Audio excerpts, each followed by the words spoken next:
Jesus, this is embarrassing. Grown men fighting over Pokemon cards? Who would do such a thing?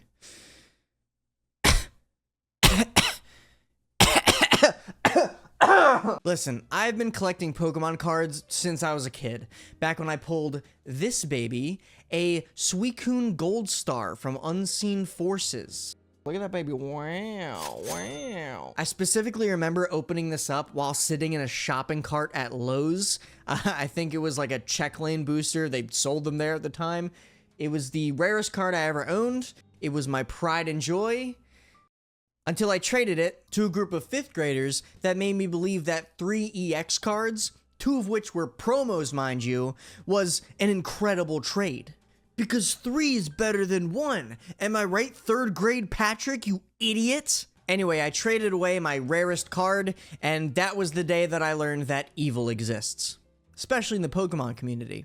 So recently, seeing clips of people fighting each other at Costco, trampling over each other, beating the shit out of 5th graders, I'm not surprised. Pokemon cards have always been a hot commodity, and every couple years, shit goes insane, and people fight over them. I mean, this shit happened back in 2020, when everyone was just stuck inside and decided to take up new hobbies. Back then, I was still collecting cards and faced this same type of shit. But what's annoying me now, and why I hate the current craziness around Pokemon more than ever, it's because people are treating it like a new stock market. I was hooked in seconds. It was like mainlining adrenaline. Yeah, fuckface. Look. Umbreon VMAX. Buying up entire supplies just so that they can do their own rippin' ships on TikTok Live or whatnot. Following the market closely as it rises and falls with certain cards that are manipulated. Perfect. And I hate it so much, not only because it's taking Pokemon cards out of the hand of young kids who can get into the hobby, but also because stock market guys are fucking cringe, man. Oh, you see, cards made by this specific artist, like the Drowsy cards, are definitely gonna rise. So buy out the stock there, and then we'll sell it later. Why can't you just have a favorite Pokemon and just go for that, huh? Why do you have to make it a stock market thing? It sucks. And I could complain all day about all the specifics of what scalpers are doing and why people are fighting over cards and just the overall terrible time it is to be a Pokemon card collector. Instead, I just wanted to make, you know, a normal-ass second channel video where I just show off my top 10 favorite Pokemon cards. Why not? Because listen, as someone that actually has never stopped collecting Pokemon cards and just it has been my hobby for the longest time, we need a little levity here, you know?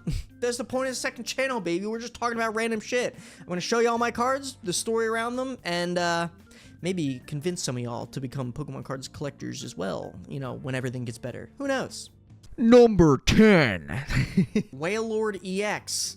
I forget what set this is from, but he's cool. Wailord's one of my favorites. I don't know why. Big whale. I'm a big fan of whales, hence why I have whale tattoo. And I got this one from my cousin Eric back when I was probably like 9 or so, maybe 10.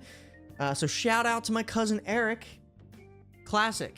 Number 9. Venusaur, Blastoise, and Charizard EX promos from, I don't know, was it Generations, I think it was? Each of them have a funny story attached to them. The Venusaur I got because I actually did an estate sale auction, you know, where people die and then leave their belongings and then they get sold off. I saw that, you know, it was listed and looked like a sealed box, but instead I just didn't do my due diligence, bought it for probably more than market value, and then found out the box was opened. So even though I spent much more than I should have on an estate sale on an opened box, I still got this guy. So I was happy about it. The Blastoise I got because I was then looking for the other 2 in the series. And I was drunk one night and I was on eBay. I was drunk. I was in the bathroom. I think I was mid-piss when it was going off. And I said, buy now. And then I realized that's like, it's pretty damaged on the back and I paid much more for it than I needed to. So yeah, that's 2 of them that I overpaid for. And then the Charizard I just bought afterwards on eBay. I was not, I was about to say I was not sober. I was not drunk that time. But then I got all three, so it was good. Number 8. The Deoxys VMAX from Crown Zenith. Now, I have probably 10 of these because I pulled one of them and then I bought a bunch more after because I liked it so much that I was like, oh, it's only like 10 bucks online. I know it's not anymore, but it was like 10 bucks online. I better buy a bunch of them and try and grade them in like a 10 or something. I actually currently have one being graded by PSA right now, so hopefully it comes back at 10. But yeah, I love it so much. I love the whole idea of it being like an actual UFO alien Deoxys. I like how he just kind of posted up like that. And the whole background with the Saturn and everything, it's gorgeous. I love it. Great card. It's not like a salesman. It's a great card. Buy now. Call in. Number 7. Dragonite EX Full Art from Evolutions. I pulled this myself when Evolutions first came out. I know it had a very long run, that set. But yeah, I pulled it myself. Dragonite's one of my favorite Pokemons ever, and he just looks like a big man in this one. Got his gut hanging out and everything. Probably my favorite Dragonite card, I would say. I have it just displayed right here. Number 6. Metagross EX. Again, I forget the set. Is it also Unseen Forces? Not sure. This one, I think I remember exactly where I was too. I think I was at BJ's. I think I was also in the check lane opening packs because I couldn't wait to even get to the car.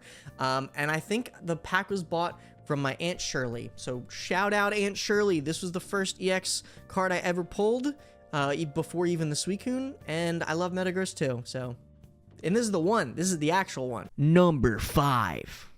The Gold Star Suicune. I bet you're wondering after the intro, Patrick, you said you traded this away. Yeah, I did, and I regretted it so much that years later I ended up buying this on eBay. Again, I'm grateful that I'm buying the most expensive cards in years where Pokemon cards are not that expensive, because I think I got this for like $150, and compared to how it is now, I think it's like $300 or something. Yeah, I just had to get it back from those fucking 5th graders. I like to assume it's the same one. Number 4. The Groudon and Kyogre Legend cards from the Heart Gold Soul Silver era. I know it's, again, breaking the rules of favorite card, but it's basically one card. Come on now. I remember pulling one of them. I think it was the bottom one from Walgreens. It was one of those like knockout packs. And it was already way past the era, so it was like kind of a vintage pack at that point. But again, it was during an era that no one really cared. I didn't even know these things existed, and I pulled one of them, so I was like, well, shit, now I gotta buy the other half. So yeah, it's very cool. It's the only, like, 2 cards per 1 card thing that they've done. Also, I want to say, like, I have such a bad memory, but when I have, like, items associated with the memory, it helps me remember exactly, like, where I was. So for a lot of these, it's been, like, 15, 20 years, maybe, since I've pulled some of these cards, and yet I can remember where it was because there's an item attached to it. So, again, that's kind of the reason why I'm like, I love Pokemon cards. I want to share the fact that, you know, not all crazy Pokemon people are just, you know, in it for the money, I guess. Number 3. Oh my god. Number 3 is the Hidden Fates Charizard in a PSA 10. Now, I got this. I'm not even like the biggest Charizard head. But basically what happened was during 2020 when Hidden Fates was at an all-time craze, I actually went through all of my bulk from like, what, 20 years of card collecting. I organized it. I sold it all to a shop at a time where, you know, bulk was actually good to sell. And I made enough to just buy the card itself that they had. So I basically just traded all of my bulk cards for this one, and then I graded it myself, and it got a 10. So at the time, you know, it kind of just felt like the best trade up that I could have had, and it was the first time that I graded cards. So yeah, just very cool to be like, this is the culmination of all of my bulk from back in the day. So I like it. Number 2. Number 2 is the Pikachu Van Gogh card. In this nice extended art case that I got a while ago. I like this card so much because I'm just a sucker for cards that, you know, try and replicate art. You know what? I like art. What can I say? I like art. I managed to get the promo at the time that it was coming out, again, before prices went insane with it. and then just wanted it in a display case. So I love looking at it. I love when I can actually display a card. And this is from Sean Yun is the artist. Number 1! All right, number 1, I'm going to cheat a lot here. So one thing I might not have said is, who is my favorite Pokemon? Everyone's got their favorites. Is it Charizard? Am I a basic bitch? Is it Dragonite? Am I a little bit less basic? Is it Gengar? Am I the same, kind of basic, but still better than Charizard? No.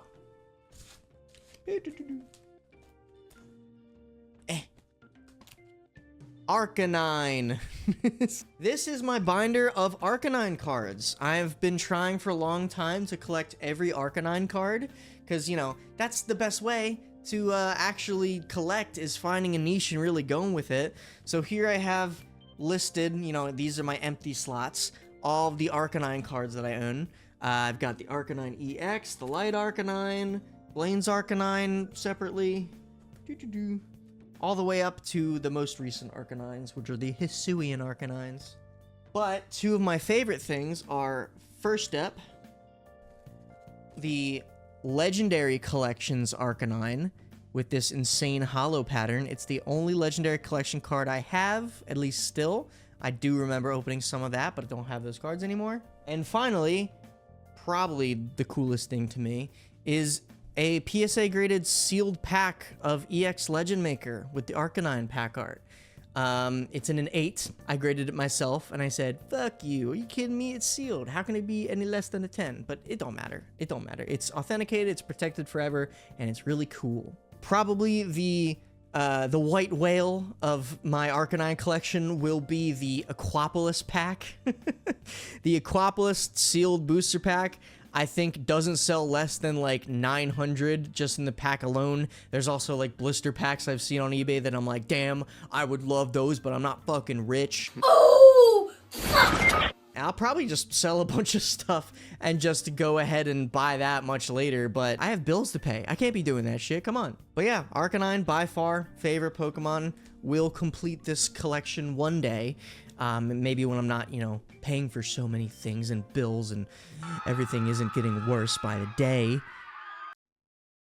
But at least you got my Pokemon cards to keep me sane, you know? I'll probably get an Arcanine tattoo, honestly. I'm gonna be that fucking guy. All right, well, that was my top 10 favorites. I do have so many more cards I love, but to whittle it down to top 10, I'm like, that's probably the ones that have a story are the ones that, you know, matter most to me.